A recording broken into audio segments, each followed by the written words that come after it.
Welcome to Navavimash. Hello everyone, welcome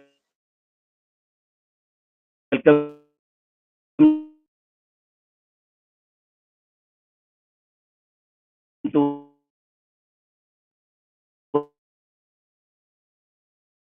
our new stream. Nandi, just audio Yeah, check. your might have some issue, Am I like audible network to you? issue. You have some network issue. Yeah. So today's stream is about a book called "The Journey to India's Freedom, 1858 to 1948: An Untold Story," Volume One, by Dr. Raj Bhaumik.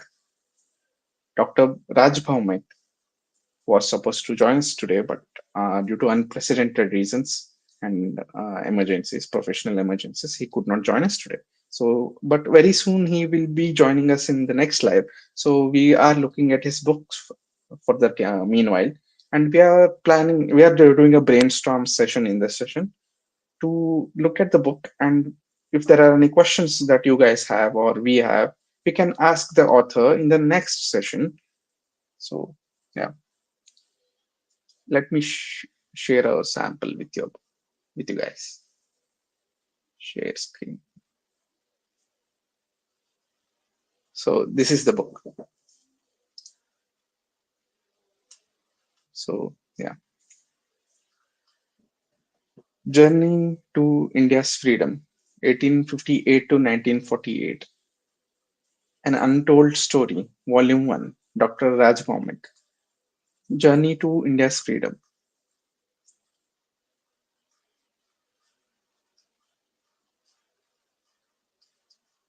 Yeah. If you want to understand today, you must search yesterday. Pearl S. Buck, American novelist. Dr. Raj Bhaumik specializes in internal medicine, diabetology, and nephrology and critical care. He practices in the twin cities of Hyderabad and Secunderabad, has an avid interest in bringing to light the true story of Indian freedom struggle. What drove him to write this book and was his urge to pay tribute to freedom fighters of all use, the details of partition, quit India movement, and Mr. M.K. Gandhi's assassination and the role of Veer Savarkar ji in the national movement have been dealt with. It is his earnest hope that the lack of awareness of many Indians with regards to the freedom struggle would be adequately addressed. Jai Hind and Vande Mataram, says Dr. Raj Bhaumik. Yeah, let's skip the preface and look at the index. So I think this deals, yeah, extensively into the history of India's freedom. So the contents, this there are two editions. Sorry, there are two volumes to this book. The first one deals with 1858 to 1948. We're gonna focus on the first volume now. Then in the subsequent streams, we'll be focusing on the second volume. So the first volume is covering the years spanning from 1858 to 1948. So 1850, chapter 1, India after 1857 till 1918, when it was under the company rule, company Raj, and under the sections social and political situations, the birth of Indian National Congress. The Congress becomes assertive. The methods adopted by assertive nationalists and or revolutionaries. The revolutionaries' activities in India and abroad.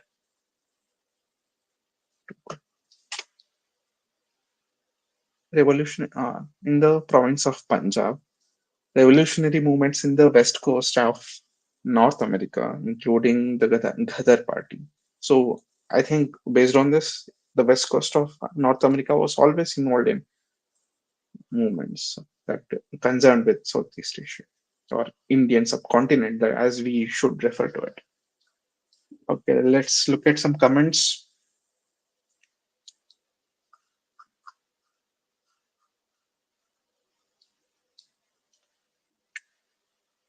Pranam Dada, may having issues. Yes.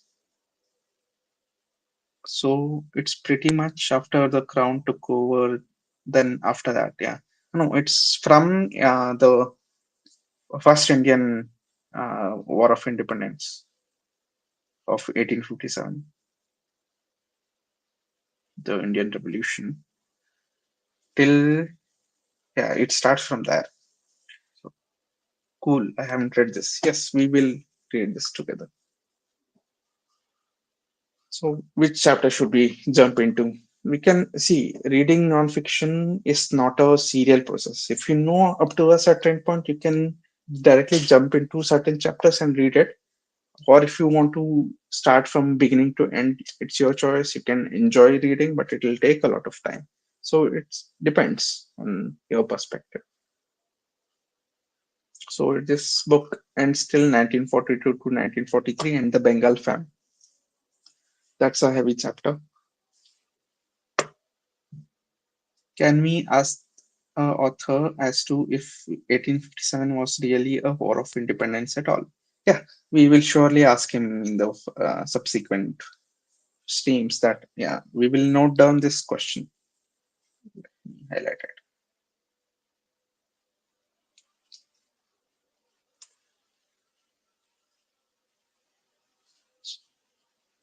Let's look at some comments now. Okay. So can we ask the author as to if 1857 was really a war of independence at all, or was it something else? Yeah, we can clearly ask 1850 about 1857. We can question the author as he has read about history in depth, or was it some Maratha historians suggested this jihad?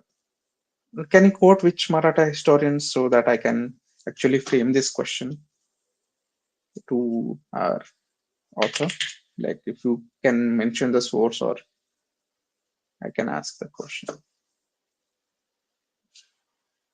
हाँ, तो ऋषि मेरा question चोरी किया है. हाँ हाँ, plagiarism is not cool. Okay. If possible, write an article or have a discussion on Roma people sometime. Yes, they are a part of our diaspora. They are a pretty much a part and parcel of Indian culture. And yes, we will discuss on the persecution of Roma people that is quite uh, not written about or shown in movies that of the Holocaust that shows all the Jewish Holocaust. But there were a lot of people who were of Roma descent, and they are still discriminated in the cities of Europe even today. But their culture that has heavily influenced Europe's culture, and many types of dances and art forms, Bohemian uh, fashion has been inspired by them, and they have culturally appropriated their culture but disregarded Roma people. And even today, Roma people live in the outskirts of the cities, and they are still looked down upon as inferiors. Yeah. H. Guys, no chori of questions. Okay. I think Dada has, yeah, you can. Hello. Yes, Nandi, am I audible now? Apologies Yes, you for are. this We technical can hear issue. you. We can hear you. Okay, So I thank you. will Thank God. be your guide in this. You can choose a chapter and we will read that. You can read that if you want. I'll put it on full screen so you can easily read that if you want.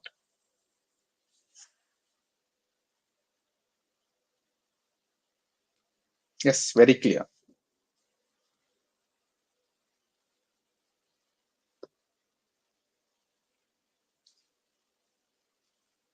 Even historian Praful Kapil Kumar called it the word. Okay.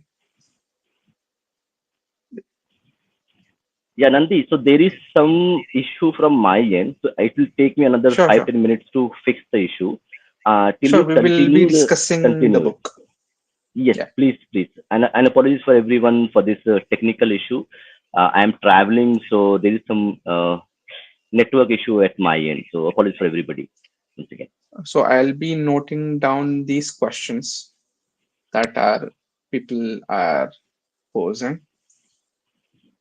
Okay, the first question was if 1857 was really a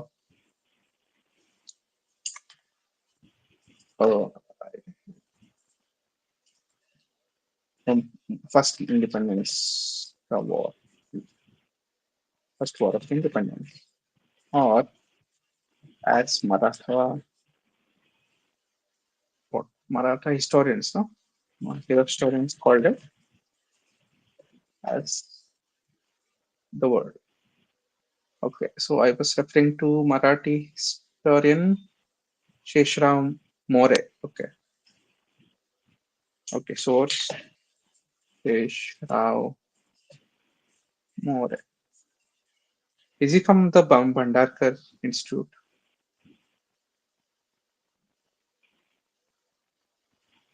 Nandi, I think I am Yeah, able to now fix the problem. Okay. sure. So let me, before we start the reading, I Hmm. would just like to show the physical book that I have. I'll just turn on the camera. Okay, yeah, Yeah. So this is the first volume. Hope everybody can see this. So this book is available on Amazon. We will share the Amazon link where the book can be purchased. Okay. So this book comes in two volumes. The one volume and the both the volumes actually detailed and chronicle the India's freedom struggle. And I had actually personally met the author in a conference, and I was really impressed by his dedication. The author is a medical doctor, eh, but he found time. He worked tirelessly to document the unknown histories which were not being documented of our revolutionaries, of our timelines, where many people have contributed in various ways to give us the independence that we have today. So this book, he is not a historian, not a trained historian, but I had read a couple of chapters of this book prior to this program, and I was really impressed by the simple language which can be easily understood, and also the chronology which the author actually brings in. So a layman can read the book and understand the chronology, the events which were leading to our independence movement, who were the primary players, how different communities within India and also outside India actually contributed to our independence movement. So unfortunately, he was supposed to, the author, Mr. was supposed to come and chat with us, but he had some additional requirements which were there. So he had a few patients which needed him more than us. So that's why we are discussing this book now. So today we will read a couple of chapters of this book, and hopefully, if everything goes well, in the weekend we'll have the author join us on the live stream and answer your questions regarding the book. So Nandi, uh, you can start reading the book. So yeah. yeah. So as we discussed, I think we can do the chapter on the Swaraj Party. So that's a very important, like a relevant chapter in current circumstances. Swaraj Party. Let me just search for it in a. Yeah, 1923 to 1925. And audience in the chat, okay, feel free to ask me any questions, or if you have any questions for the author, you can post it on the chat. What we will do is we'll collect the questions and we will give the questions to the author so that the author can answer the questions when our next live stream happens with the author available on the live stream. Okay. So we will be reading about the birth of Swaraj Party in 1922. Okay. By March 1922, Mr. Gandhi and other prominent Congress leaders from all provinces like Bengal, Mr. Das, Mr. Bose, Maulana Azad, Punjab, Lala Lajpat Rai, United Provinces, Mr. Motilal and Jawaharlal Nehru, Bombay. Mr. Kelkar, Mr. Vittalbhai, and Vallabhbhai Patel were behind the bars. In the absence of leaders, the Congress president, okay, he found a, anyway, the Congress president Hakim Ajmal Khan was the president then, and he became appointed a multi-member party committee headed by him to undertake a tour nationwide with an aim to find out if the movement could be could be revived. This was a reflection of the people's disappointment with the decision of Mr. Gandhi, which was heightened by frustrations of former revolutionaries. In October 1922, the committee came out with conclusion. The situation in the country was not conducive to start a nationwide civil obedience movement. Within the Alipore Central Jail, the leaders of Bengal Congress like Mr. Das, Mr. Bose, Maulana Azad, and Mr. B.N. Sasmal and others held discussions regarding council entry. The Montreux reforms had suggested that beginning November 1920, the elections would be held every 3 years for the provincial legislatures. In September 1920, Mr. Gandhi, during the special session in Calcutta had proposed that as part of non-cooperation Khilafat movement. Okay, so non-cooperation was Khilafat movement. The elections of November 1920 would be boycotted. See, in 19 okay in 19 September 1920, Mr. Gandhi during the special session in Calcutta had proposed that as part of the non-cooperation Khilafat movement, the elections of November 1920 would be boycotted. What is this led to was the election to the legislature of undesirable candidates who supported the British and aided to the passage of anti-people legislation. Where do you hear this these days? Uh, Anti-people legislation. yeah, as the next round of elections were due for November 2023, it was decided to contest the provincial elections and plan for council entry. So, yeah, Khilafat movement. Let's talk about that. Yes, so the Khilafat movement is very interesting because in our history of freedom struggle, so if we see the what we call the 1857 first war of independence, where the Indian soldiers revolted against the British, so we consider that as our first independence Mhm, struggle. Okay, war of independence it started. And when we see a lot of movements were born out of our struggle to gain independence, but they were all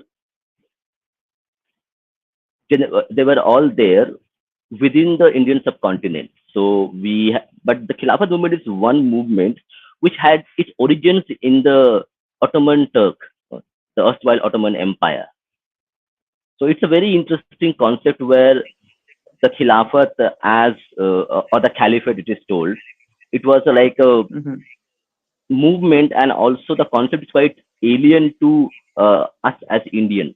Okay, and how mhm, this movement, which was not related to directly to Indian freedom struggle, was adopted and co-opted into the Indian freedom movement, and how it may have shaped a lot of things which happened, uh, particularly uh, the Muslim League and also the Direct Action Day.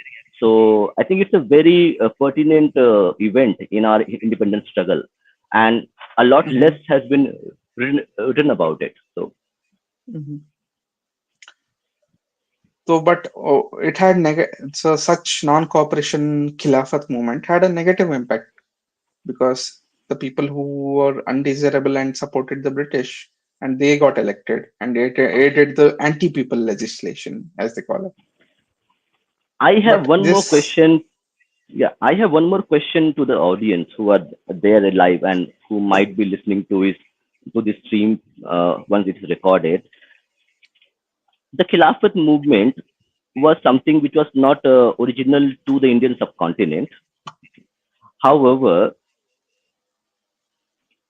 the movement was adopted by Mr. Gandhi, okay, as to show solidarity to the Muslim population of the subcontinent.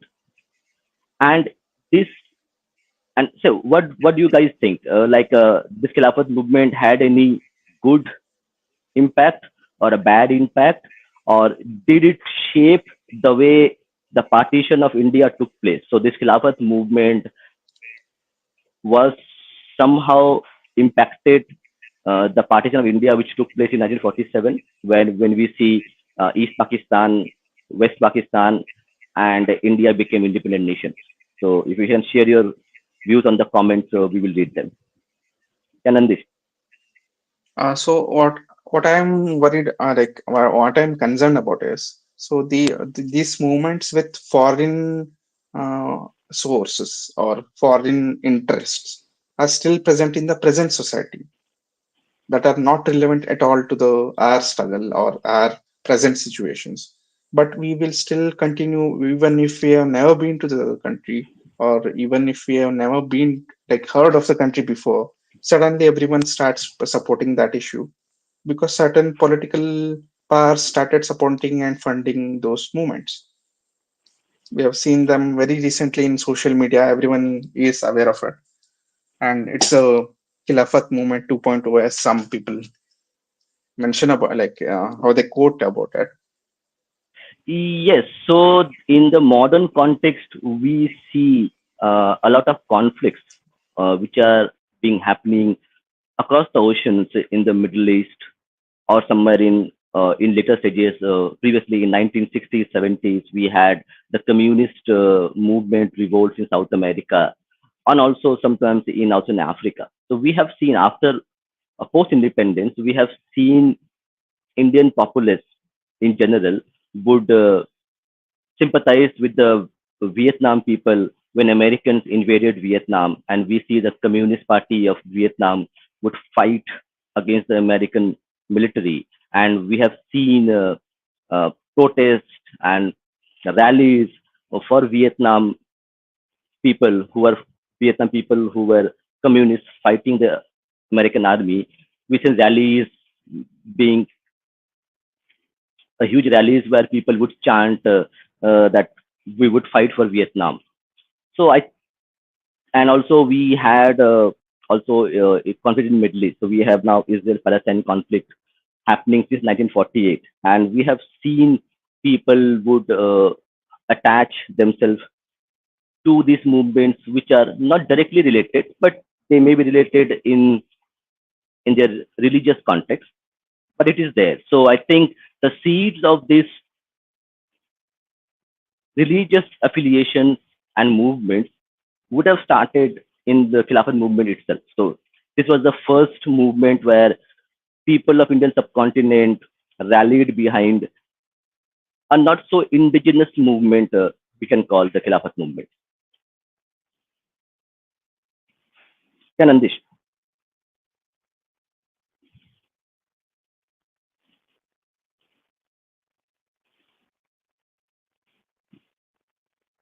Nandish, you are available? Yeah. So what I was saying was, so these movements are, they do not come organically. They have to be funded or been motivated, and yeah, like all the sources should be available for people to use this movement for their own struggle. Mm-hmm. They may be Uh, using. yeah, I would disagree with you. So it's an Mhm, ideological affiliation, which is the mhm, primary factor. Okay.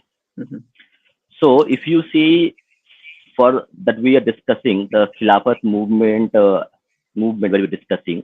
The Khilafat is an mhm, ideological concept, correct? It's a concept where uh, we had the Islamic Caliphate rule from Saudi Arabia to Turkey to Spain. and it was Mhm. an ideological concept of one greater ummah. So the ideology is very important here. So you can have money and other resources, but you need a solid ideological base to actually reinvigorate the people, get the people to attach to this specific ideology, and that will actually propel them to come out and support on the streets, okay, or help the movement. So ideology plays a very important part. So same way, when we are talking about this specific chapter on Swaraj Party, the Swaraj itself is an ideology where Swaraj means we will govern ourselves S- by ourselves. Self-rule. Okay, Swaraj, correct. So nobody else from outside would come and administer us, okay, or have the political power over us. So same way, Mhm. the Khilafat movement was an ideological movement. Same way, the Swaraj movement or Swaraj Party was a culmination of the Swadeshi movement that we have seen, okay, in our history books, and that it also has ideological backing and ideological theory, which actually help it to become. Later on, we will see in the book, if people will buy the book, they will read that the Swaraj Party or the Swaraj movement or the Swadeshi movement was a precursor to 1951-52, when we have the RSS, the Hindu Mahasabha, being formed to actually represent the Hindu community.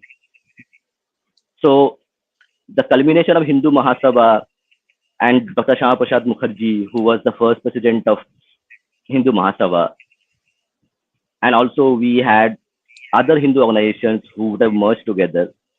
So it's a very interesting chapter where we are trying to analyze or maybe read about it, okay, or discuss the ideological basis of a movement is very important for its Mhm. sustained for its sustained impact and its long-term existence as a movement. So as you see, the Khilafat movement, okay, is still alive in many countries, okay? And it's only alive because of its ideological basis, the Mhm. strong ideological basis which it had provided with the text from different Islamic books and scriptures, Mhm. which provide some legitimacy to it. Okay. Mhm. So ideology is as much, if not more important than any financial or other resources which would drive the movement. That's my perspective. Audience, you can share your perspective as well. I also have a question to the author. So the Yes. consequences of this Khilafat movement was the two nation state theory. Two nation theory. Yes, correct. Yeah, go ahead. Yeah. So it has wreaked havoc in many parts of the world. The consequences of implementation Uh, of this theory. no, how it is impacting other regions? Are you talking about the Indian subcontinent or Yeah, outside? Indian subcontinent. I'm only Okay. concerned about Indian subcontinent. I'm not concerned about foreign like parts of as of Yeah. now. But it has Okay. caused the consequences of this foreign alliant Khilafat movement has the consequences of this was two nation state theory Mm-hmm. that has Mm-hmm. caused havoc in our subcontinent. Yes, yes, you're absolutely right. Yes, It had yes. a lot of negative impact. Okay. Hmm. We have seen, I think, Hmm. 1947 was the biggest human migration at that time which Hmm. took place, where the population Hmm. exchange happened between the Yes. erstwhile West Pakistan, East Pakistan, and parts of India. Especially people from UP have gone to Pakistan, and people, Sikhs, Hindus, would have Hmm. migrated from Lahore and West Pakistan to Delhi and nearby areas. Hmm. So let's move ahead with the book. If audience have any questions, everyone's having fun. Yes, good. By July 1922, all the prominent Congress leaders, with the exception of Maulana Azad, were released. Maulana Azad was released by January 1923. Once out of the jail, many of the leaders in various parts of the country were found that most of the leaders and cadres were in favor of council entry as they could oppose legislations from within the council and paralyze the administration. The case of passage of Indian states protection against disaffection bill. Ah, look at this bill's name, protection against disaffection bill, in September 1922 was discussed. On the basis of this bill, the people of the states could not revolt against the rulers. It was done to express gratitude of the administration to the rulers of princely states for not having boycotted the visit of Prince of Wales in 1921. Okay, Prince of Wales, the when the city of the pink city concert Jaipur area that you recently been to. Yes, Jaipur. Pink City is Jaipur. No, no. I think Pink City is So Jaipur or Udaipur. I think it's that Udaipur. blue city. Blue City. I'm not sure. In See, comments, Jaipur, somebody can you've tell. been to Jaipur. Jaipur, Yeah, and I be Jaipur. it was Pink. I painted think Jaipur is pink. Jaipur is Mhm. Pink City. Jaipur is Pink Yes, City. Yeah. yeah, this was the time when it was painted pink in 1921 Hmm. when the Prince of Wales visited, and Ah. who have it was done. This bill was passed for to the rulers of princely states for not having boycotted the visit of the Prince of Wales. So their reward was this protection law where people could not raise against the rulers of the state. In August 1922, then the British Prime Minister Lloyd George, in his steel frame speech, had praised the British officers in the Indian civil service who were administering the British provinces. It ruled out Indian entrants in the civil services, and this was against the essence of Montfort reforms, which was in favor of allowing Indians into the administrative forces. So till 1922, no Indians were allowed in the Indian civil services. Interesting.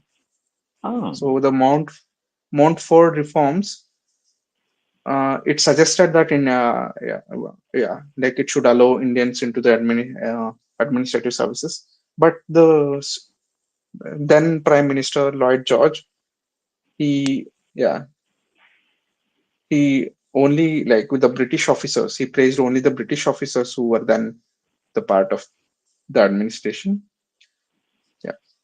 In the light of the above developments, the debate regarding council entry, I think this is like a lateral entry to the council, came to occupy center stage within the Congress. The Congress was now split into अरे कितना बार split होगा ये? The Congress was now split. ये रक्त बीजासुर सुना है आपने? Repeat. Repeat. रक्त बीजासुर. Yes. Yes. Yes. Yes. Yes. Yes. Mhm. Yeah. The Congress was now split into two groups, pro changers or those in favor of council entry. So, like from what I have observed, whenever there Hmm. is a disagreement within this party, they split, and Hmm. and no changers against council entry, as the latter group felt that opposing Mr. M.K. Gandhi's policy of not entering the council when he was in jail and unable to take part in the deliberations amounted to be disrespectful and dishonest towards him and expose congressmen to the evils of power and reverse Mr. Gandhi's non-cooperation. Okay, power is evil हो रहा है अभी. Okay, so no one else was allowed to come into like actual leadership or power in the absence of esteemed leader. They were in favor of concentrating on constructive work. This group consisted of leaders such as Mr. C. Rajagopalachari, Mrs. Sarojini Naidu, Dr. Rajendra Prasad, Mr. Vallabhbhai Patel, and others. I think most of these people are on the first government, right? Mr. No, I Sarojini don't Naidu think was a no, no, but uh, the first government, correct, when the election took place. 1951, man. No, no, no, not 51. There No? was an election happening in 1941 where Hindus Uh-huh. and Muslims voted separately, correct? So Oh, yeah. the India Independence Act. So these people who took part in that time in 1922, they grew Hmm. up with such influence in the party. They so that they grew up in, and they came into the leadership of the party. Even Yes. with the group of there are two groups. See, if you see this is one group. Okay, the Yep. Sarojini Naidu, Rajagopalachari, Dr. Rajendra Prasad, Dr. Vallabhbhai Patel on the one hand. On the other hand, uh, Mr. C.R. Das, Mr. Subhash Bose, Mr. Motilal Nehru, Mr. Vittal Bhai Patel, and on the others. See, there are two factions that split. Hmm. The debate on council entry continued in All India Congress Committee, All India Congress Committee, meeting in November 1922 and at the annual session of the Congress in Gaya in December in Bihar. Okay, 1922. Why did they choose Gaya though? In 1922, for which Mr. C.R. Das was elected the president and the Motilal Nehru as secretary. So at the end of this election, the people from the second group of pro-changers were selected as the secretary and president. Looks like it. And when the Gaya session commenced, both groups put forth their arguments, but when the motion was put to vote, no changers won, much to the disappointment of these opponents. Next day, on 31st December of 1922, on the last New Year's Eve, Mr. Das and Mr. Motilal Nehru resigned and vowed to fight within the Congress. अरे अभी क्या हुआ? November, this was November, okay. November 1922, they were elected as the. What is this? Like, you be the president and the secretary and you resign and then fight within the party. Okay. This looks like a power struggle than an independence movement.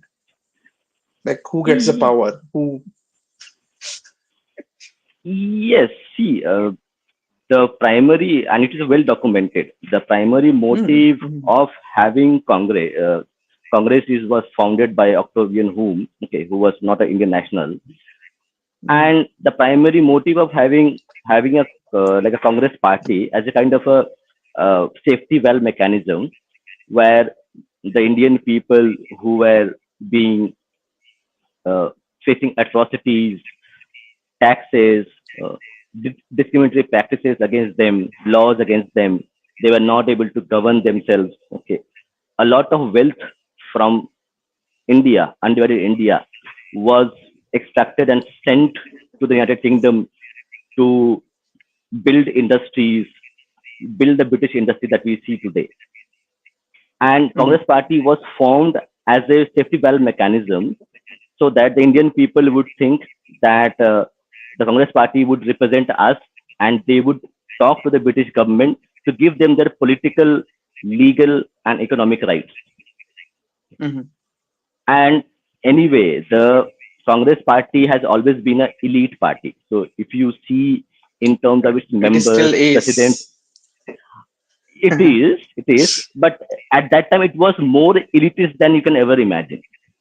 Hmm, So I think Dr. Bhimrao Ambedkar was part of Congress, but when hmm. did Dr. Ambedkar became joined the Congress party? Can audience check and share the details because that would be very important information, which would Yes. actually see that okay, If from anyone an knows, elite, please put it in the comments. We'll highlight it. So that's what, correct. So it was a elite lawyers, doctors, divans, like pretty privileged people who would be Hmm. part of the Congress party itself as the Hmm. leadership. Okay. There were Hmm. smaller leadership which would be there, but they would not have any power. The primary power Hmm. to negotiate and work with the British government held with the Congress leadership, and which was an elite group of members of the Indian society. So that's what. So it's an elitist party which had its origins being formed as part of a mechanism to actually extend the British rule in India. This is saying very interesting. Yeah, wouldn't be. So next day, 31st December 1922, Mr. Das and Mr. Motilal Nehru resigned and vowed to fight from within the Congress its official policy of boycotting the councils. So till now they were about pro change. After something changed in them on the new year, okay, on 1st January 1923, the Swaraj Party was formed within the Congress with Mr. Das, Motilal Nehru, and Mr. Vallabhbhai Patel.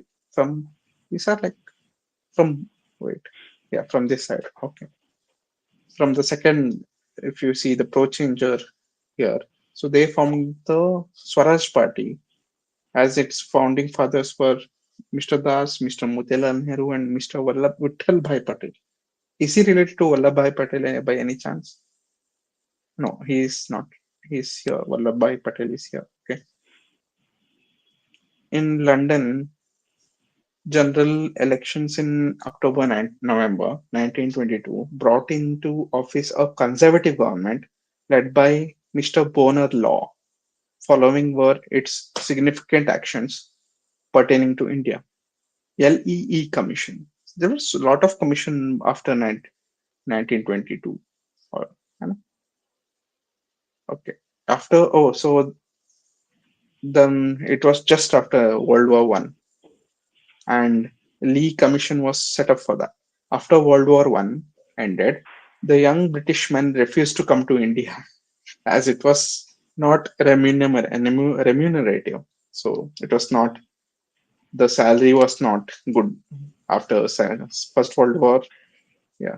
Yes, Nandi. So So just one anecdote regarding the salary we're talking about. So yeah, yeah.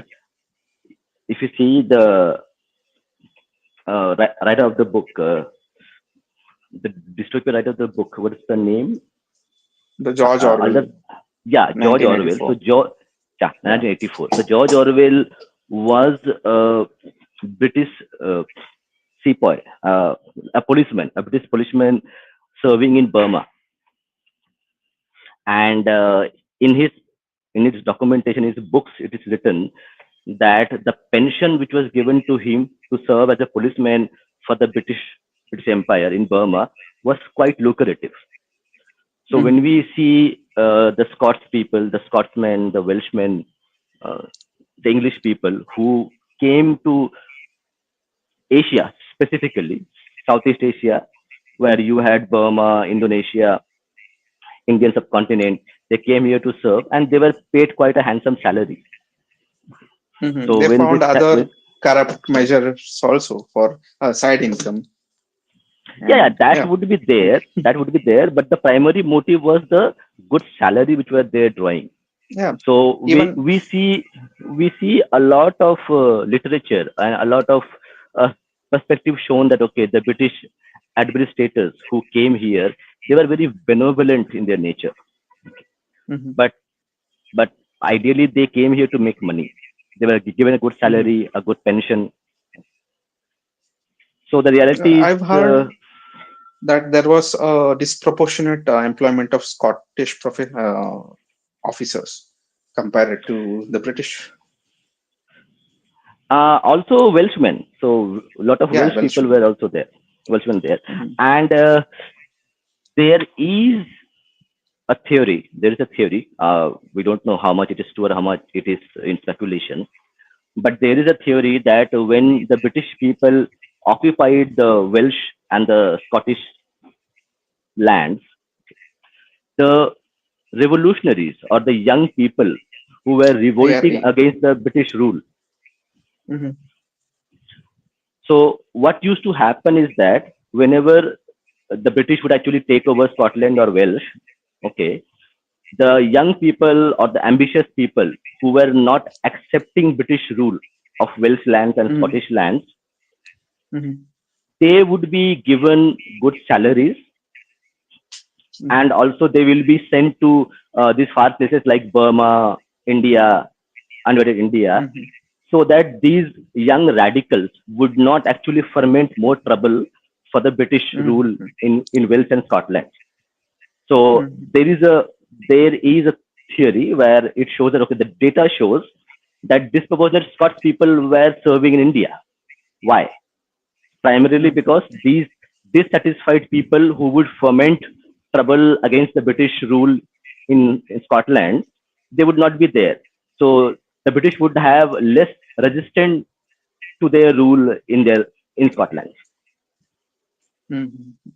That makes a lot of sense. We should look into that. Yeah. So after working in Burma, Mr. George Orwell shifted to back to UK, where he worked for BBC as a propaganda officer. Then he Yes. wrote. Then he was involved in Spanish civil revolution, s- civil war, actually, Spanish Civil War, where he wrote Yeah. propaganda again. Yeah. This way it's very interesting. Very He was interesting. part. He was part. Like his novel 1984 is about Mhm. against a state which is trying to control everything. Yes. Like So he was he was working in the novel. He hmm, works in a Ministry of Propaganda office, and he's Ministry of a Truth. junior art. Yeah, Ministry of Truth. Yes, I mean, yeah, Ministry of Truth. So that's what. Yeah. So he was So, against mhm, this.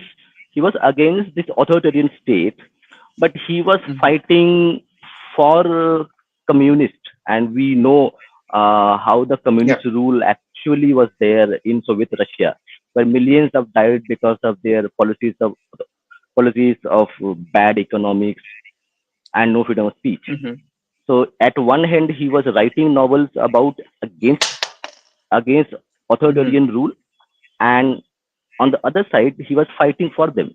So it is quite a Mhm. contrast. He had double thinking of sorts, as he mentions in the book. So so he practiced double think literally. Yes. Somebody in the comment section, like, what do you think? He was practicing double think Dr. G in kaha actuality. hai? So Sanatan Sashwat is asking a question. Okay, Dr. G, he had a few patients who needed him more due to a medical emergency. So, as you know, as a doctor, it is his primary responsibility to take care of his patients. So that's why he is unable to join today. But he has promised us that he will be joining us in the weekend so that we can take all your questions. And he will be also giving his point of view why he wrote this book. And he's also writing another book which he might talk about it.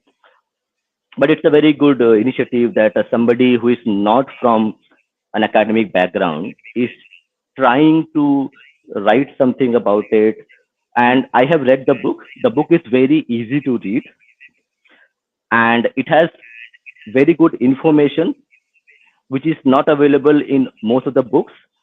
And it's something which anybody from a 10-year-old to a 80-year-old can consume and understand in simple languages what really happened. So when you have what happens with academic books, it tends to be a little bit heavy on the mind, okay, so that we do not understand and able to digest the information. The beauty of this book is that it is very clear, very concise. It has a very good chronology, and it connects to a lot of dots which happened across timelines to give a broader perspective of the Indian freedom struggle and main players, political movements, individual leaders who played a part in it. So no worries. So Dr. Saab will be available this weekend. I'll try to get this done. Yeah, done this. Go ahead. Yeah, so Rishi is saying Vittal Bhai was the big brother of Vallabhbhai Patel. Interesting. Hmm. So same way we have Subhash Chandra Bose and Sharat Chandra Yeah, Bose. yeah. On each side of this political spectrum. Yep. Ah, So yes. yes. So let's go ahead with this report. What does it have to say? Yeah. So the Montfort reforms had proposed one third of the higher government post should be reserved for Indians. That was being discussed in 1922. They say Reservation Indians, 101. yeah, yeah, one third of government posts, and they won't be paid the same as the Scottish people.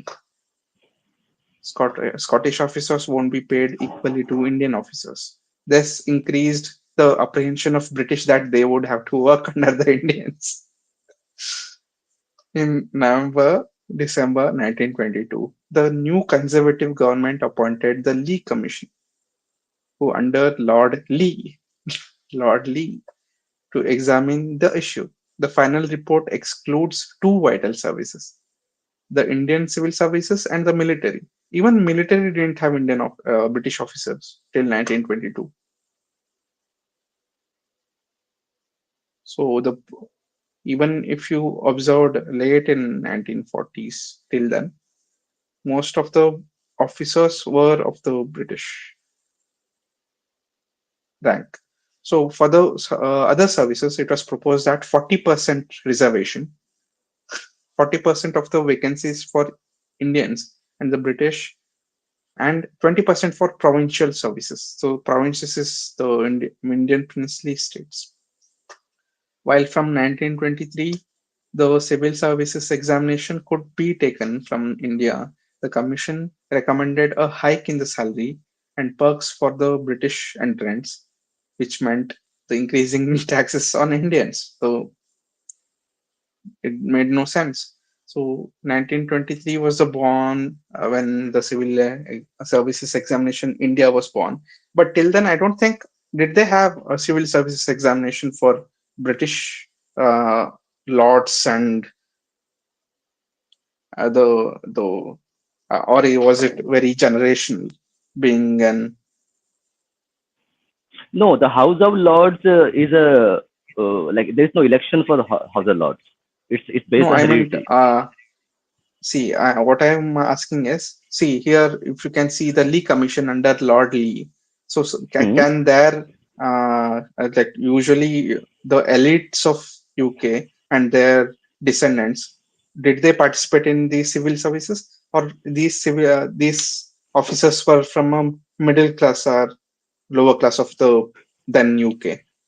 No, I don't have the definite information, but whatever I have Hmm. read in terms of British Hmm. society, so you Hmm. had the landlords. Okay, so Hmm. those who control the control the land. Okay, The so gentlemen, and they were the elites of the society, yeah. and they actually run the society. Okay, itself. So they held Hmm. huge tracts of land which they controlled. So and the Hmm. common folk did not had a lot of power. Hmm. So I don't think in those times a common folk would get a chance to mingle with the elites because it was a very Yes. restrictive class society. You had a high class people and you had a lower classes people who do manual labor. Thing. Hmm. But I might be wrong, so I not Yeah, read let's enough see. that will give a We'll definite answer. read about that in the future. Yeah. So from 1923, the civil services examination could be taken from India.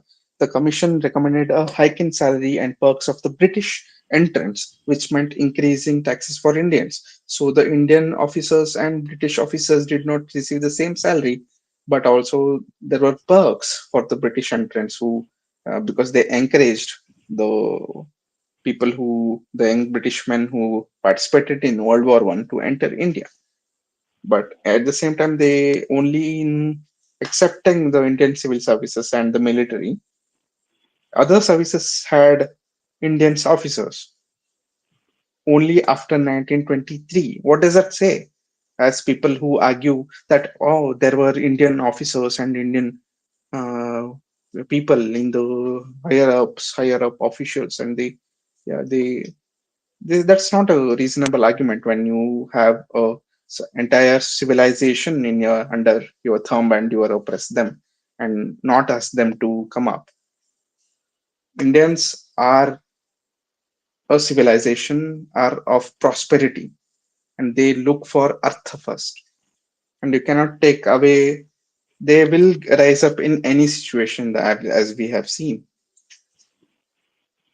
Okay, any Yes. everyone happy Dhanteras? Yeah. Ah, yeah, we forgot to. So everybody who is Yeah, listening to yeah, the stream on the chat, a very happy Dhanteras to you. To everybody who's listening, go and buy some gold, silver, or any other metal you can afford. Mm. I think this, whatever I heard, this Dhanteras is the most auspicious in 100 years. Oh, interesting. So yes, yes. So I heard in the social media. This Dhanteras, the Tithi, is the most auspicious in 100 years. So it's the most auspicious time to buy some kind of metal. Okay, it doesn't have to be Hmm. gold or any. So buy some Hmm. kind of metal and do the Hmm. Lakshmi Puja. It will bring prosperity, physical, uh, financial, and spiritual prosperity to everybody. So Hmm. happy Dhanteras to everybody. So on this occasion of Dhanteras, I would like to share with you guys an article on the Kashmiri roots of Diwali. Have you heard of this? Have you Never. heard of? I did not know Yeah. about it.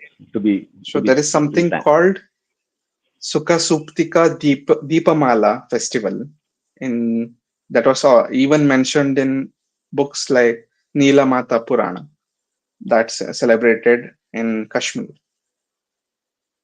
Diwali, the festival of lights, is celebrated across India, but lesser known is its deep historical connection to Kashmir's ancient Neelamata Purana. This 7th to 8th century CE text not only records cultural and religious practices of ancient Kashmiris, but also provides early references to a festival that is very similar to Diwali called Sukha Suptika Deepamala. This article delves into the origins of the Neelamata Purana, examines the festival described in it, and explores how the ancient Kashmiri Hindu traditions align with the present day customs. If you can see, this is a Kashmiri school of paintings. That if you want to see this painting physically, this is a miniature painting. You can see this in Academy of Fine Arts and Literature in New Delhi. So this shows the Rama slaying the Ravana. And if you can come across this book, if you want to read it, you can reference to this book, Nilamata Purana, and it clearly says about there are verses in the Nilamata Purana about Diwali, and Deepamala is nothing but Deepa is the light or the lamp. Mala is a series of lamps, and it says Grahani Katush. The I cannot read this. Sorry for that, but it means homes must be illuminated with lamps on the night of the 15th day of Kartik, this darker half of Kartik. This verse established the importance of lighting rows of lamps in Deepamala, symbolizing light's triumph over darkness. Like modern Diwali, this illumination occurs on the new moon night of the Kartika month. If you can see, this is the Hindu devotees lighting lamps in for Diwali in a temple in Srinagar. This is not a modern tradition, guys. This was there, and if you can see these book writers of Kashmir in 1895, this was a photo taken by a British photographer. This is currently in British Library Board. Yeah, this is the sculpture of Lakshmi ji. that was dated around 650 to 700 AD. If you want to read this article, please go on to our Medium. I will share the link on in the YouTube comment section, or in the description later. I'll just copy the link and paste it here. You can clearly see and read the. I'll post it and pin it. Okay, okay, I've highlighted it.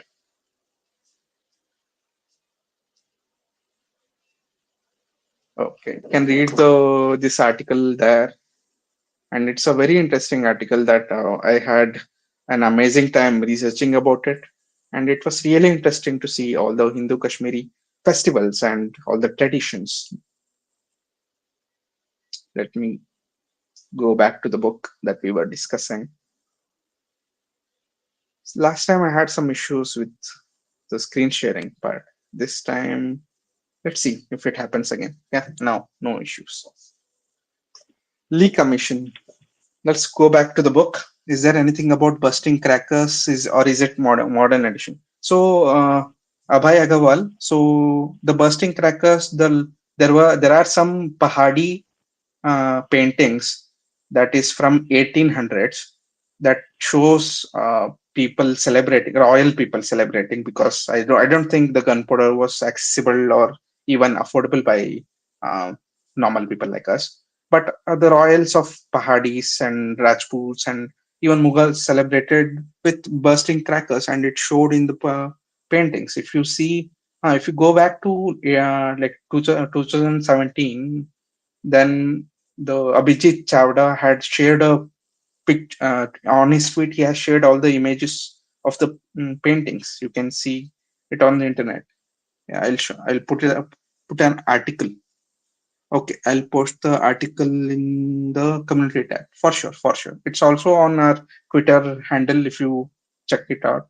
Yeah, it's already there. Yeah, thank you guys.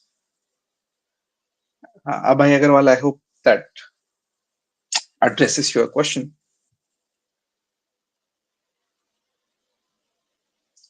So the pictures are awesome. Yeah, thanks. Yeah, let's move ahead with the book. Okay, so Lee Commission has raised increased taxes because of the hike. Next, the Inchcape report and Rawlinson's scheme. All the lords, the house from the House of Lords, have a hand in this. Yes, The yes, Inchcape, yeah.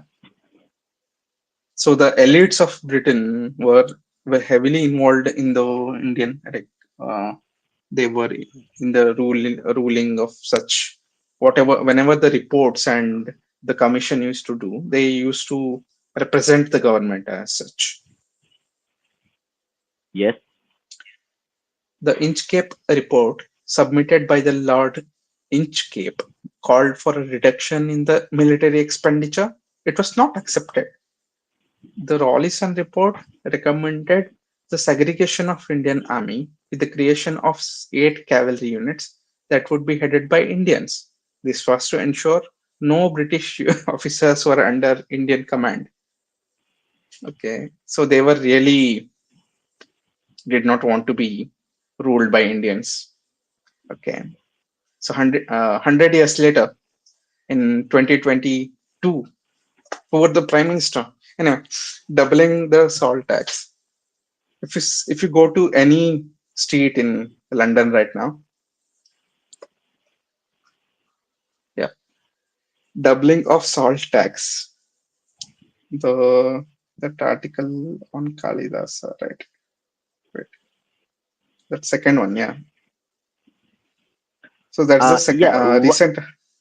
Nandi, one more announcement I actually wanted to make Sure, sure, sure. is that we are going to have three books that we will read. So we had started reading the book by Dr. Binoy Kumar Sarkar, okay, of the positive aspect of Hindu sociology. Apart from this, we will have two more books that we are going to read parallelly. Okay. So one of the books that we are going to read, which is a very interesting book I have got recently. Let me show you the book. So this is the book. Ruko, Ruko. I'll just highlight you Yeah, so that they can see you clearly. yeah. So the book is more important than my face. So this is the book that we're going to read, the second book, and we will also have one more book. So we're going to read three books in parallel, and they all going to deal and discuss the Indian Hindu sociology and also the modern political movements that we have seen. So this book is for Dr. Dindayal Upadhyay, who was the core ideological.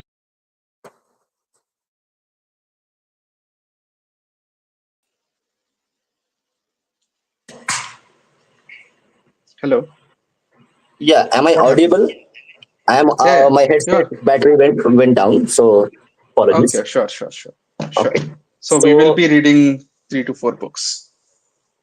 we will be reading three books. Okay, one is by Dr. Bina Kumar Sharkar. The second would be by Vikas Kumar P.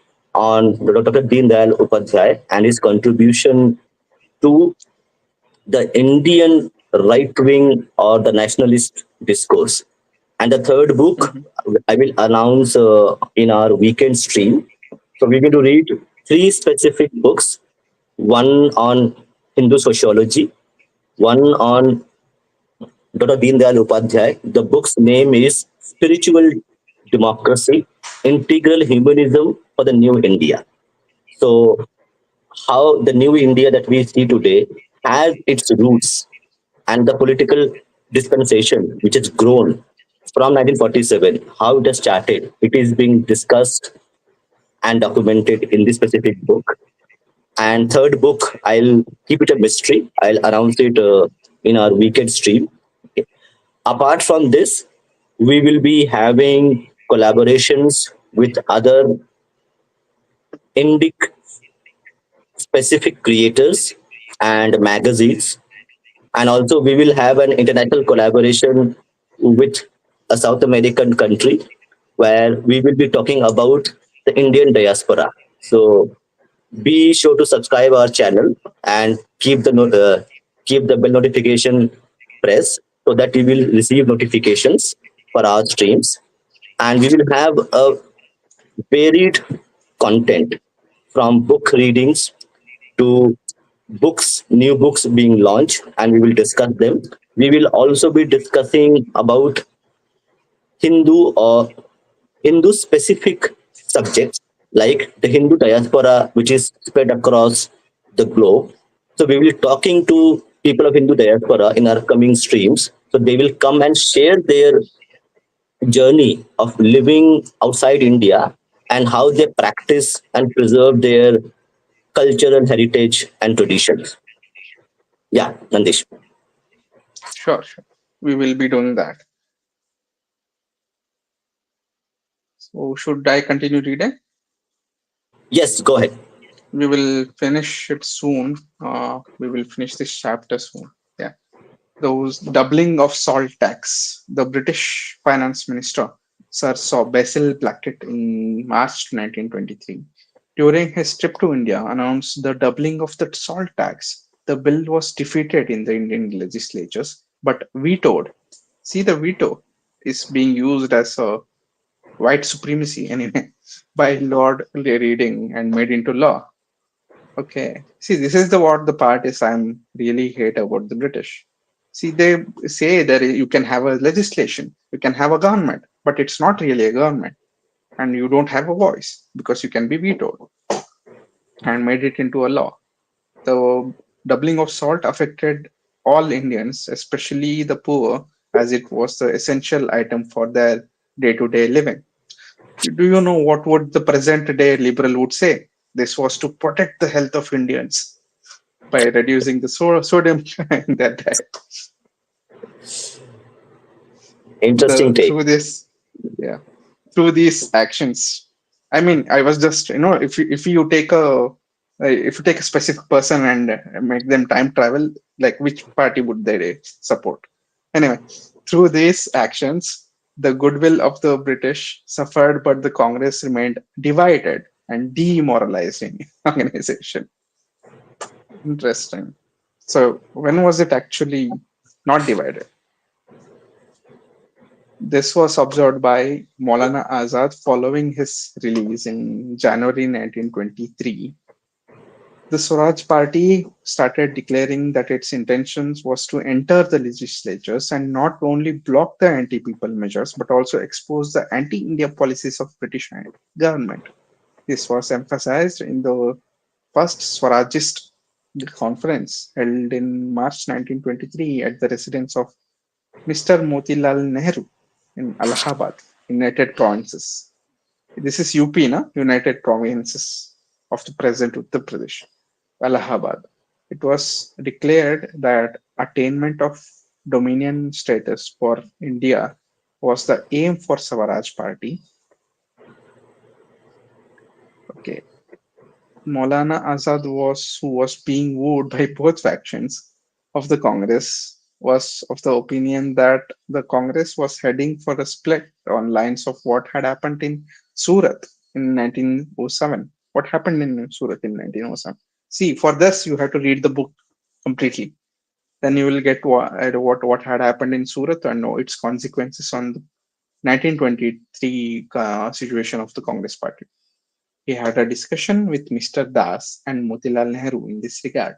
To address this issue, a special session of the Indian National Congress was held in Delhi in September 1923 with Maulana Azad as the president for the session. Finally, it was decided that the pro-changers should be allowed to take the fight into legislatures, while the no-changers should carry with their constructive activities outside the legislatures. So this was the final result of such conflict. So pro-changers will be allowed to take the fight in the legislature, and no-changers should carry their activities outside. Was this really about that? From May 1923, India was in the grip of communal frenzy. Oh, so the communal riots were not new. It started in Calcutta when Muslim accused Arya Samajists of playing music in front of mosques. Hmm. Hmm. Did you hear that? Yes, Hmm. What the so author we had to have a say? very short memory of understanding our Very short history. memory. So Very that's short memory. why we are reading the books to Yeah, actually and understand its context. mhm. Also coming from a like Arya Samajist point of view, they are very inclusive people comparatively. Like they are inclusive of anyone from any religion to join them. Interesting. Yes, that certainly was the case. So Arya Samaj was a pioneer in the Shuddhi movement. Hmm. So from whatever I have read and understood, Hmm. that Arya Samaj was the first organization, Hindu organization, and Hmm. they started this Shuddhi movement where Hmm. people who wanted to embrace the theology of Hindu scriptures, they can Hmm. come and get the Shuddhi done. It was a very simple process. Okay. Hmm. And they would be part of the Arya Samaj itself. So this Hindu revivalism, okay, the revival of Hindu thought, something Hmm. which was spearheaded by Arya Samaj, there were a lot of cases where a lot of leaders were killed. So the Arya Samaj Hmm. had its leaders being killed in numbers while they are trying to bring awareness to the Hindu Hmm. populace and make them aware of their glorious past, the scriptures, how to read Vedas. So I think Hmm. we have a lot of thank to Arya Samajis who were the pioneers in this Hindu movement, which revived its civilizational aspects, its scriptures, and Hmm. created a beginning which we see today. Hmm. So if you say anything else other than the mainstream narrative, you will be called, or you, so many names you we already have. And Yeah, this is a popular, yeah, the word yeah, communal is very old, correct?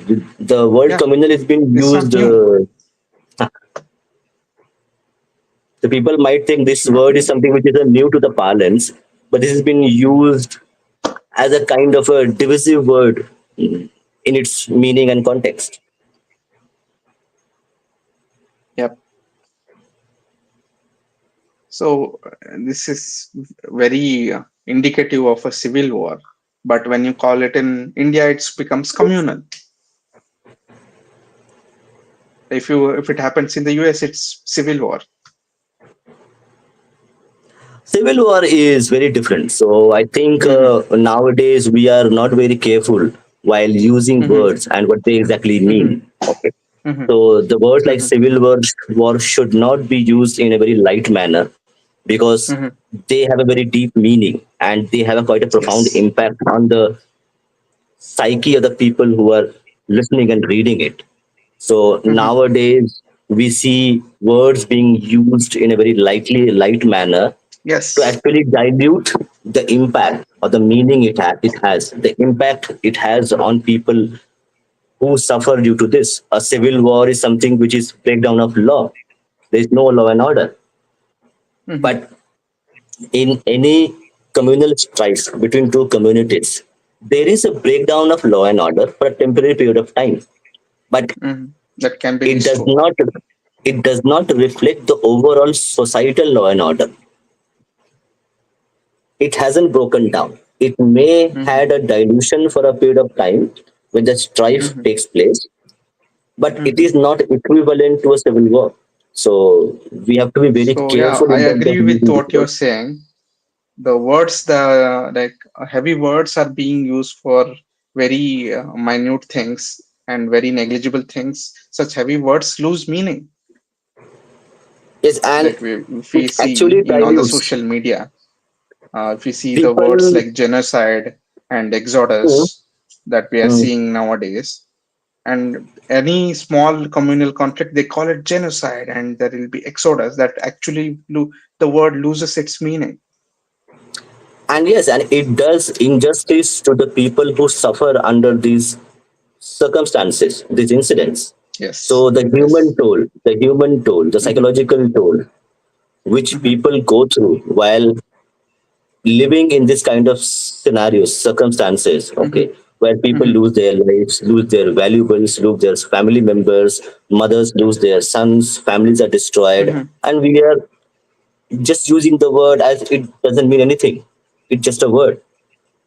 The Hmm. word has a lot of pain, suffering associated with that thing. So Hmm. whoever choosing these words, they need to weigh very carefully before using these Hmm. words to describe Hmm. a specific Hmm. incident. Yes, yes. So let's go ahead with the events of. So we covered from the time from 1920 to 1923. So this what has happened in the political sphere of India. So we have highlighted and read this much. Now we Yeah, will, yeah, yeah, Nandi, I think it is now about 1 hour and 20 minutes into our stream. yeah, yeah. So So what we now will we do will take is, some. yeah, Uh-huh. we will read the comments and we will also open the stream to the viewers who would like to come and Mhm. share their thoughts. I will You can share your share the ideas. link. Yes, Yeah. let me just share the links. So we encourage Okay. everybody who is listening to this stream live, or if they are listening to it, the recording, we encourage you to go and buy this book from Amazon. It is available, and you will So I get have to shared the know. link. If anyone wants to join in, please join in. Yeah. And we will be sharing in the description the Amazon link for this book where you can buy it. We will be also be sharing links for the articles which were discussed here, and few other links which you can do as a reference while listening to the stream of the recording of it. They all will be available in the descriptions once we upload the stream.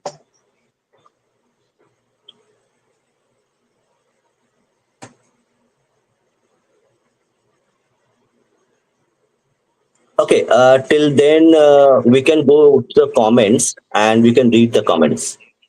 Sure, sure.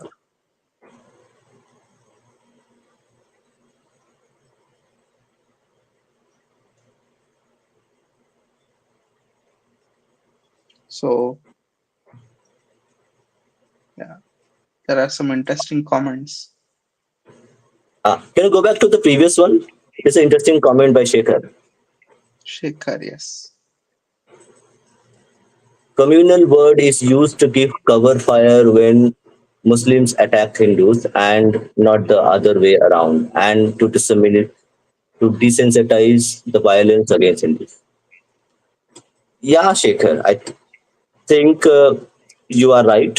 Okay, and that is very very important point which Shekhar is raising, that we have seen violence being done on both sides. So I would not in any way justify violence done by anybody, but one-sided reporting and one-sided action which we have seen takes place.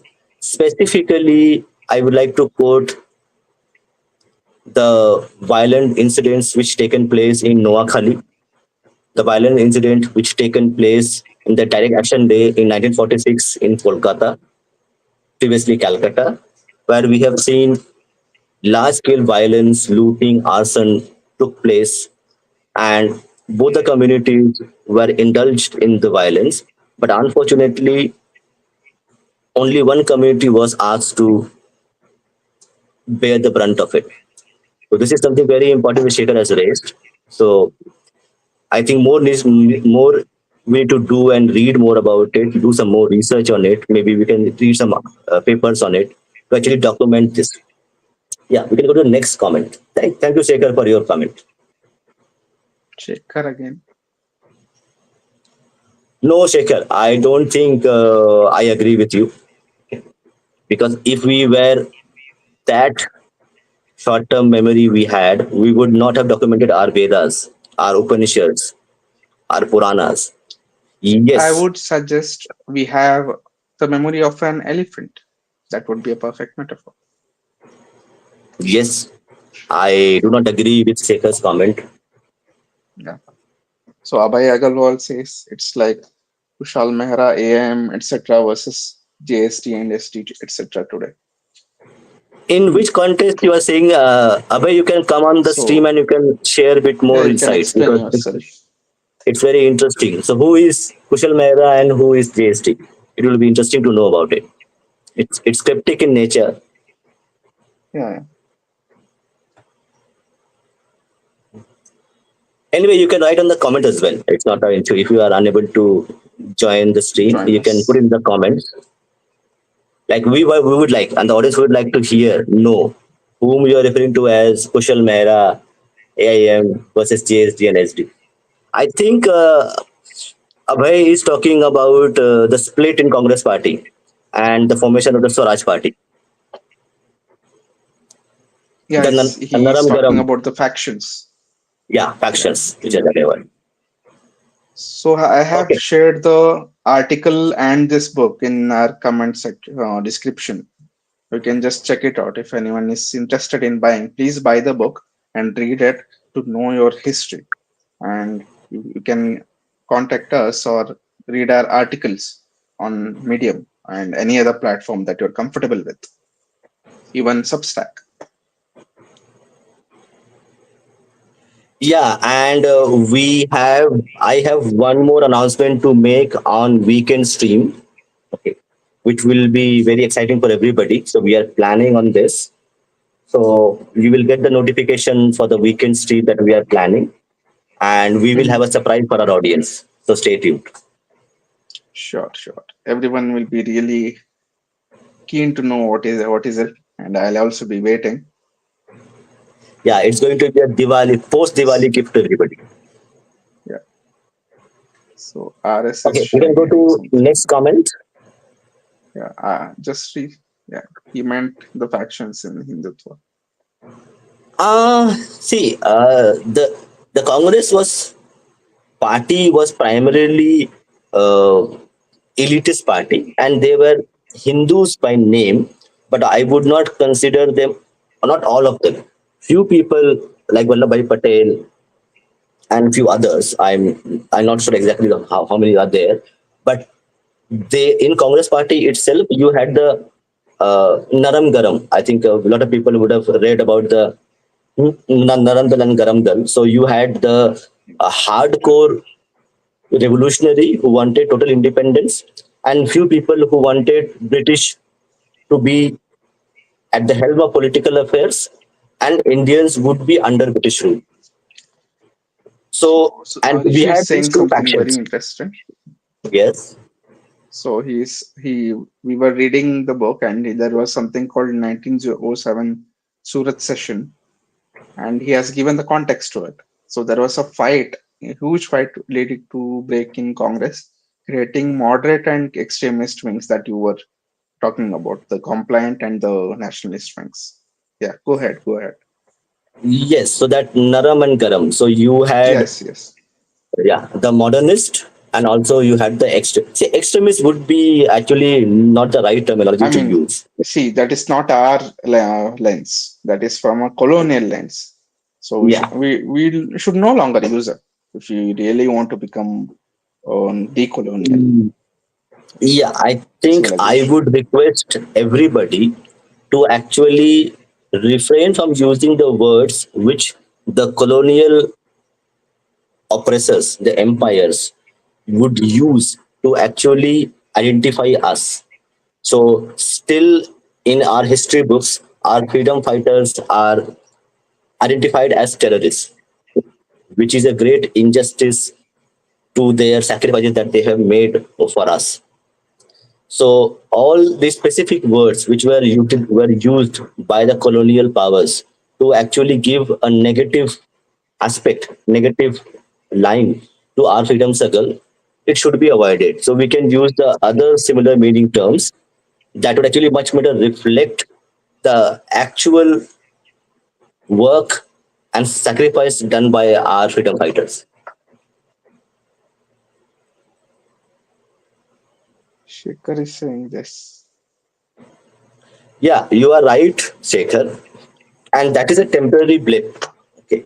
We are here while reading the book, we are trying to change this. And change doesn't come in few years. It might take a generation or two for the lost memory to be revived and inculcated into the next generation. So it is our modest effort in this regard to read the original history, read the correct history, which is written by Indians, not by the colonizing forces, and disseminate this information via our live streams, via our articles, via our book reading sessions to a wider audience, so that they can at least hear, and if they can buy the book and read it. So it's a long journey that we are going to take anyway. And I would encourage everybody that if you want, you can also start your own stream and reading books. So, like if somebody else also wants to start a stream where they want to read books, I would be happy to help them in this regard.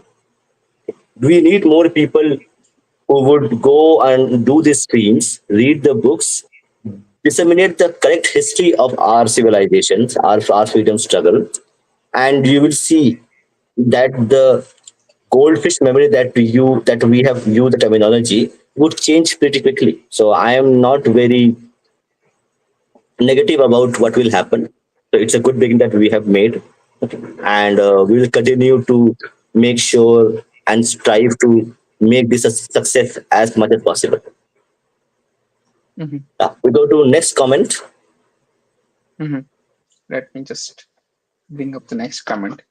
So the latest comment says, okay, someone has joined us. Yes, sorry, Abhay. I was, yeah. Hello, So, namaskar to both of you. Happy Dhanteras. namaskar. So, may this Dhanteras and the Diwali be very auspicious for you. Uh, yeah. So, so you had asked me about that thing I made a distinction on. Yes, even within Hindutva, I think there is a Naram Dal and Daram Dal. There is a Dal which is like we have the political freedom, we adapt certain Western ideas and Western constructs, and there is another faction which says no, we need to decolonize, especially in terms of the ideologies we have adopted from the West. So I can clearly see distinctions. For example, uh, from the Kushal Mehra side, I generally use his name, is that there was a time when people were questioning the RSS and the BJP and their political stands or their ideological stand mostly. So I watched Kushal Mehra's streams a lot during that time. And he was saying that I am from the RSS and BJP and RSS are the only ones who can represent Hindu interests. And I was like, what? Is this some Abrahamic faith that only one organization will represent all Hindu interest and no one can talk about Hindu interest outside the political compulsions of BJP and RSS? So there is that faction which says don't criticize Modi and RSS, and there is this other faction which says that Modi and RSS are not doing enough. Now things have changed 2 to 3 months down the line. We can say that, but it was during that time. Then, uh, then we have things like our views on caste issue. Uh, like Dada has been reading papers on it, the Dumontian view and the more Nicholas D. Kirk view. So I think there are factions in our Hindutva movement, and it will just diverge even more as we move ahead in time. This is why I've become so immune to left wing thought. I'm like within our own non-left also there is a left. So I considered that the leftist faction within our non-left group as left, and then I consider right. I mostly don't even consider Indian left to be relevant in terms of ideological discussion. That is what I was saying. Like we have to Abhay, push the Mhm, yeah, yeah Nandi, I am audible. Good enough audio is there with me. mhm. Nandi, am I audible? My audio Yes, is good. yes, yes. Okay. yeah. Yeah. So Abhay, to your point of view, okay. So see, any ideology or any movement, okay, it will not be a monolith. So there will be factions within the bigger movement. So even the BJP has hardliners and the softliners. Even within Congress party, you will have people who will be uh, hard Congressy and soft Congressy. So same way, when you're talking about Hindutva movement, okay, there always will be fault lines, okay, maybe big, maybe small, where they would disagree on a specific point, but they would agree on a greater agenda. And that is how political movements, not even political, any movement. So you had philosophies, let's say Vedanta, okay, philosophies. So within Vedanta, you have multiple branches. Overall, they agree on the broader aspect of Vedanta as a philosophy, but they would disagree on specific aspects of it. And that's natural. We should not actually consider this as something which is unnatural in terms of the way we as humans, as society function. There will be disagreements, there will be difference of opinion, the way we want the organization to function, its ideology to be implemented, and the struggle will always be there. The most important point which I would like to highlight is that it is incumbent on the organization, the leadership, to actually keep it together. That's why we have the leadership. So the leadership would have a broader overview, the ideal goal of the organization and where they want to become, what they want to implement. So here the leadership plays a very important role. There will always be factions within the organization. It can be political, it can be corporate, it can be religious, philosophy. It will be always be there. The quality of leadership is very important to actually keep the movement together. Unfortunately, due to various reasons, the right-wing movement would be little bit more disorganized compared to a left-wing movement. So the fractions we see in the Hindutva movement is quite apparent and quite public, and that's the nature of it. But we should not take this as a kind of a weakness. It's a natural Absolutely. process. The way it goes. It's a natural Sorry, you process. were saying something. Please complete. Yeah, sorry, I have a bad throat, so apologies for this.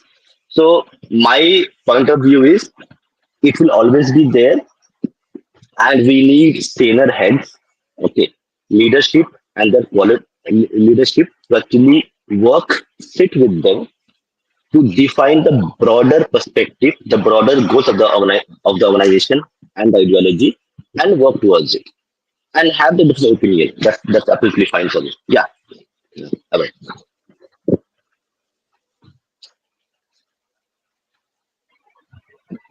Okay. Yeah, yeah. I'm not against people having different views. Like I'm fine with different factions within Hindutva. I was just pointing out, like there was Naram Dal and Garam Dal in Congress. We Hmm. are seeing the same thing happening with the Hindutva movement. That's all I was saying. And Yeah. So, currently, Abhay,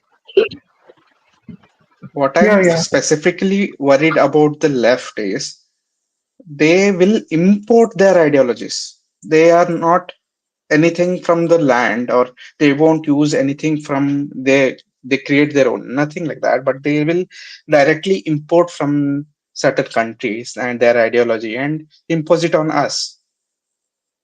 So like that leads a very much big fault line in the ideology. So left in the sense that the proper left wing of India who do not have Yes, anything to do with Hindutva. yes. Okay. No, I get that. There is no way we can agree on what the left has been doing. Mhm. So my my view was on within the Hindu spectrum. Yeah, yeah, within the, see, we Currently, actually I we don't need even no, take the left we wing should have, seriously. Sorry. see, we should have, see, for a Hindu community, we should have parties from different spectrum that will support our cause. Depending on a single party would not lead to good consequences. Yeah, that is where we should head towards. But I mean, we have multiple parties with different states Hmm. who all agree on the principle of Hindu preservation in Hmm. India and across the world. Hmm. Yes, that's where we should uh, look forward to. So, what's your opinion on this book? Did you see the book? Did you get time to read with us? Yeah, as far as this book is concerned, um, um, I'm not sure that in 1857 whether we should consider it war for independence or a jihad, Mm-hmm. something like Mm-hmm. that. Because Mm-hmm. what I've been hearing about 1857 is that it started from Mangal Pandey and that rumor about cow fat on Mm-hmm. sheath of gun cartridges. Yeah, yeah, that was in the textbook since Maybe the 90s, but so. the So hardly that was ever not the that. case. Mm-hmm. Mm-hmm. So that was not the case according to you. Mm-hmm. I mean, I'm So asking what? a question. I mean, So, what is your the thing opinion that about it?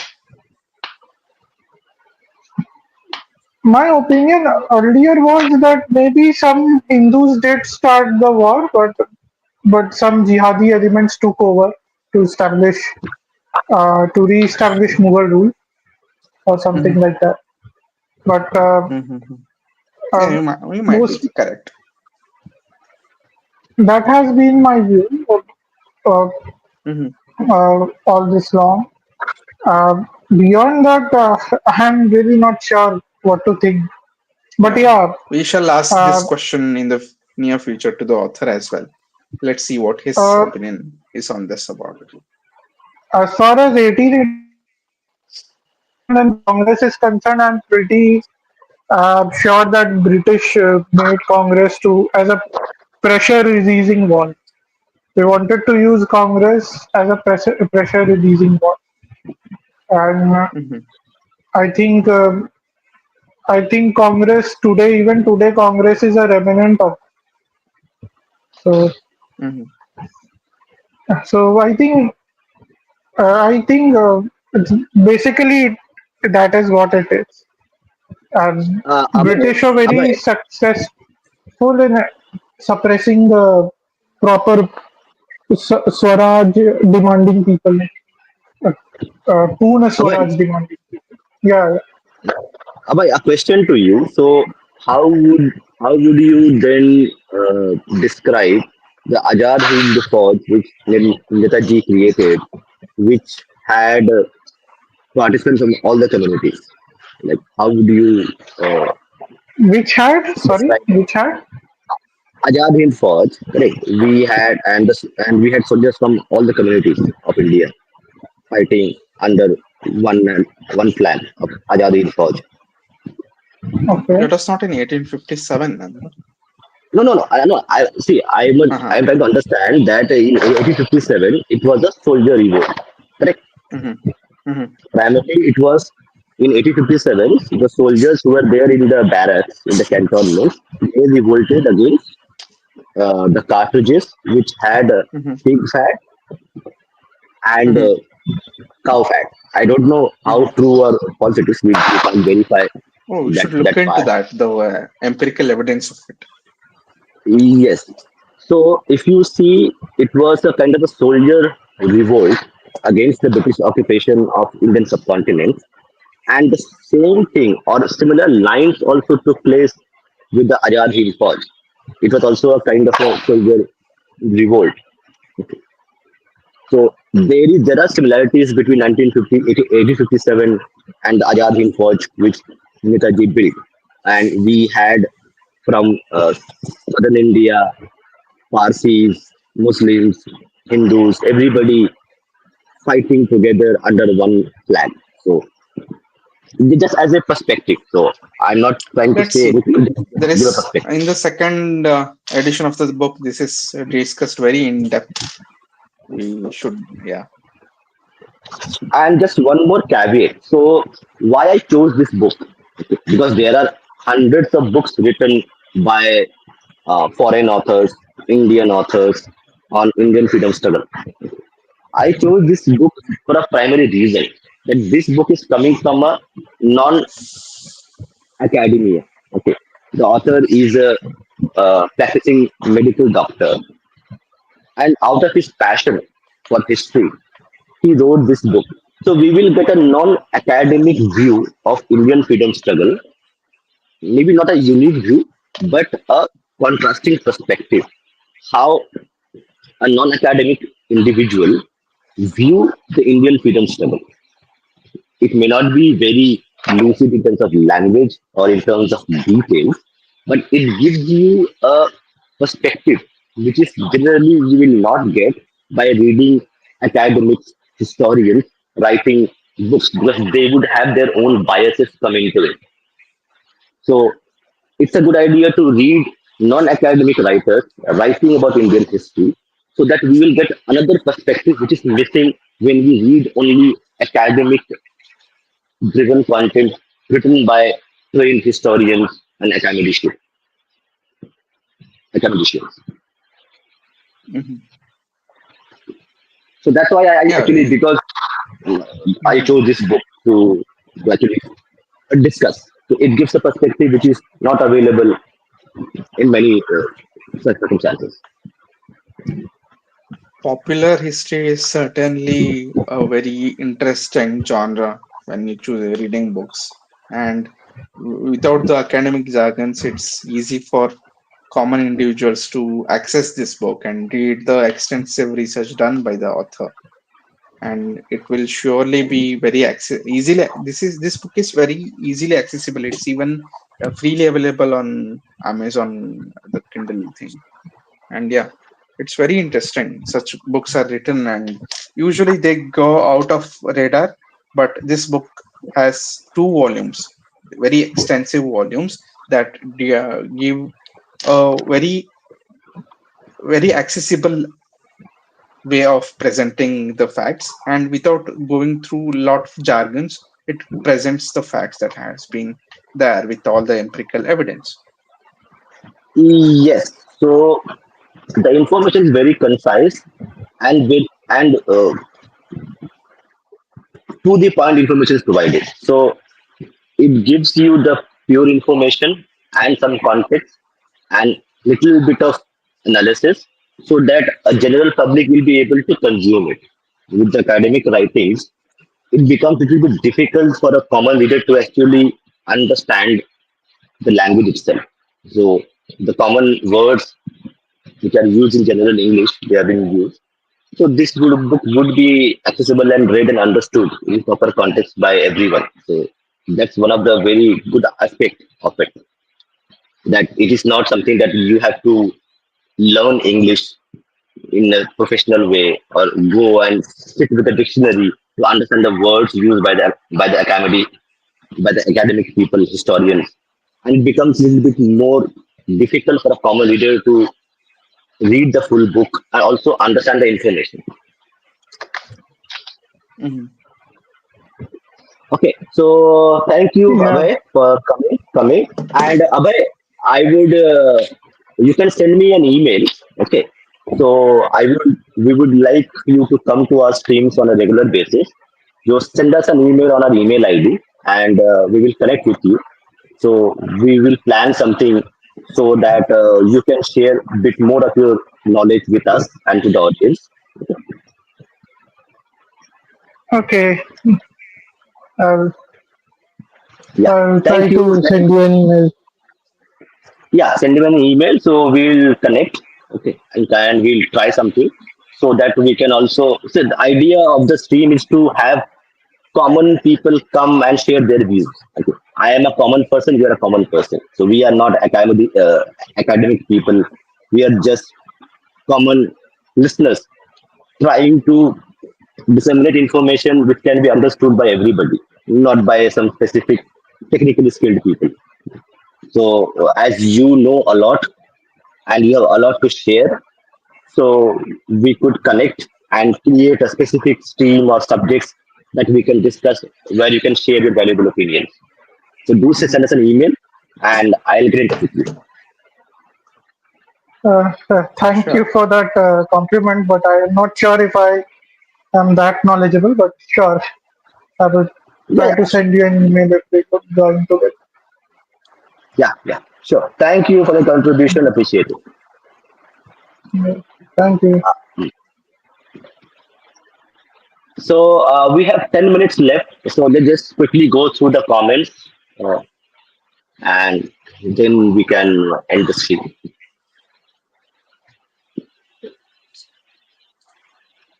So Nanar is late to our stream. Niner You always late, very bad. he should Yeah, join our we were. stream sometimes. Yes. We would love to have Niner join the stream. Yeah, Niner, we were discussing about a book written by a Bengali doctor. Okay, and he's a medical doctor, but he wrote a book on Indian history. So we were discussing and reading his book, and we'll also have the author come in our coming live streams to share his perspective on his journey of writing the book, and he would take also questions from the audience. So you can share your questions. We will have a community post created and published for this specific book where you can ask the questions to the author, and we will also paste the Amazon link where you can buy the book, and you can go back to the stream where you started, so you will get a context what we're discussing. Abhinav, okay. Proper left-wing ideology in India has an upper hand over Indic-wing ideology or Hindutva unless and until academia is taken seriously by our side. It's a global problem, Abhinav. So you will see, I would not call it a right-wing movement. Okay. So again, when we are talking about discussing about previously, the dictionary. So we are using the left dictionary to describe ourselves. Okay. The left would label us or the Hindu movement as right wing, but in actuality, in its ideology, it's a movement of nationalism. So we are nationalist, or the Hindu movement would call themselves nationalist rather than right wing. So if we want to change that perspective, I would advise everybody use the right terminology. No, do not use the word right wing. Use the word nationalist. That would much better describe the kind of ideology and the movement that people are running of in the nationalist discourse, and it will be there. So there are specific structures which where you have the left-leaning intellectuals, academics, and you also have. I would differ with you on that specific point where yes, there is a disproportionate impact and how would I describe it? Power held by the left academics on the discourse side, where they impose their dictionary on other people. But there are good nationalist academics, not even academics, writers or authors who are also there. But because their numbers and quality of work is not very huge or in numbers, so it gets sidelined. I think if the nationalist movements, authors, activists would write more and participate in part of the academics more, we would see this imbalance can be addressed, but not in short time or 10 to 15 years. It will take a generation, one or two generations of concerted effort by the nationalist movements to actually generate academic content. It can be done at the university level, at the research level, by organizations which are funded by government, non-government, by the common people, general people. Once that is being done, I think we will see there it would change. So the impact would be much better if that happens, but that will not happen over a period of 10 to 15 years. It will take a generation or two to happen. So we all have to make an impact. We all have to first change the dictionary. Do not use the left dictionary. Use a proper contextual words to describe your own movement rather than just taking the dictionary words from the left side and use it to describe yourself. So that would help. Mhm. So yeah, we got another Saptosi, message from Rishi. Saptosi has a Yeah. point. Yeah, we must make pressure groups instead of parties. What do you mean by pressure groups and parties? Are they different entities or are they same in terms of their goal but have a different names? From what I understand, he's trying to say we should have pressure groups in all the parties.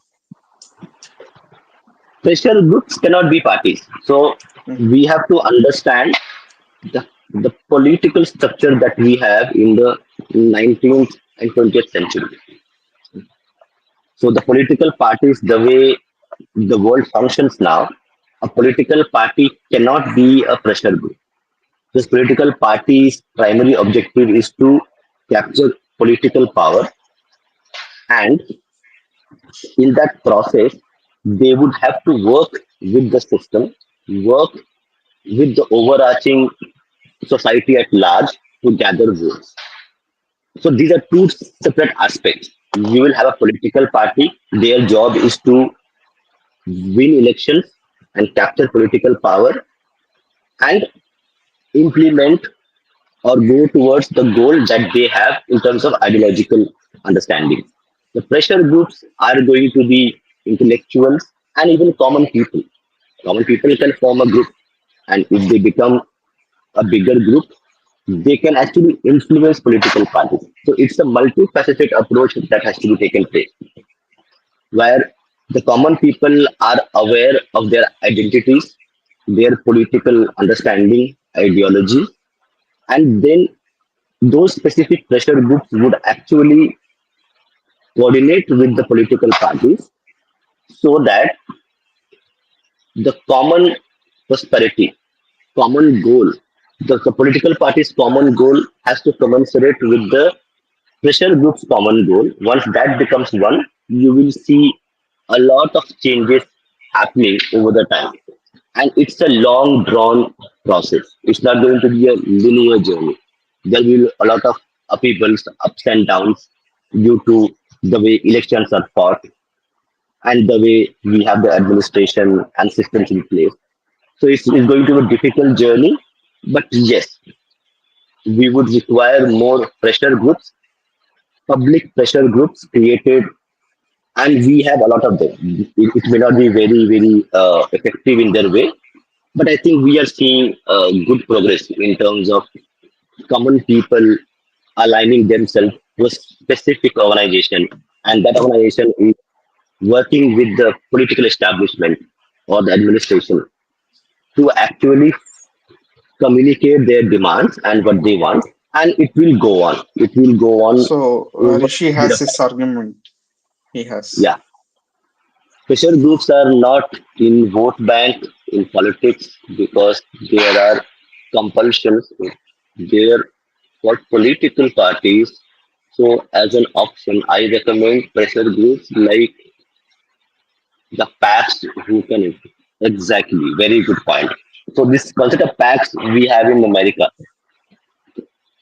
and also there are now similar kind of organizations are there in Europe as well. But this specific PACs that you're talking about, it has limited applicability in Indian context because in America you don't have a lot of diversity. In Bharat, we have 28, 29 states. We have hundreds. I think we have around 14 or 15 major languages. I don't know how many are added now. And we have cultural diversity, religious diversity. So, in this diverse environment, creating packs at the level where we see in America and in Europe may not be a feasible solution because of the diversity and difference of opinions.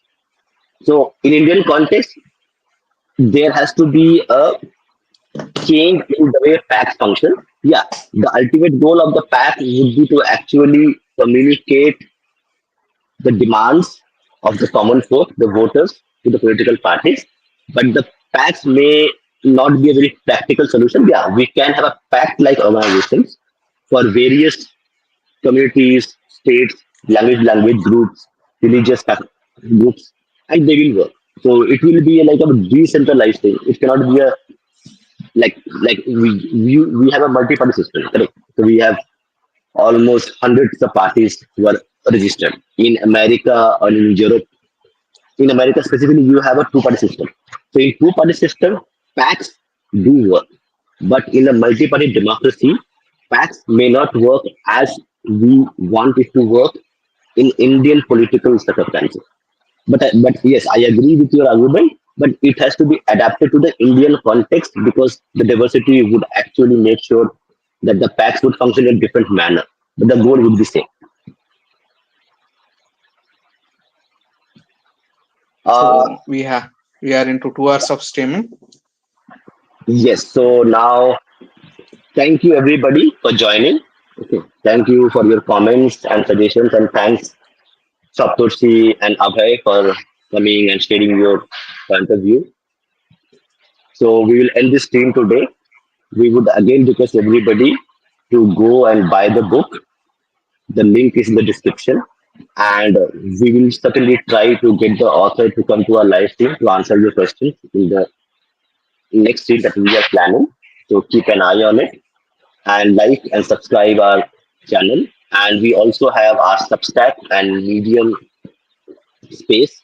The links would be there in the description. So go do and read the articles. They are very informative. We have done a lot of work research on that to publish this article. So we would appreciate if you could read them. Thank you everyone for joining. Thank you Nandish for all your effort. Appreciate it. Thank Bye you, bye everybody. Harry. Thank you. Bye bye.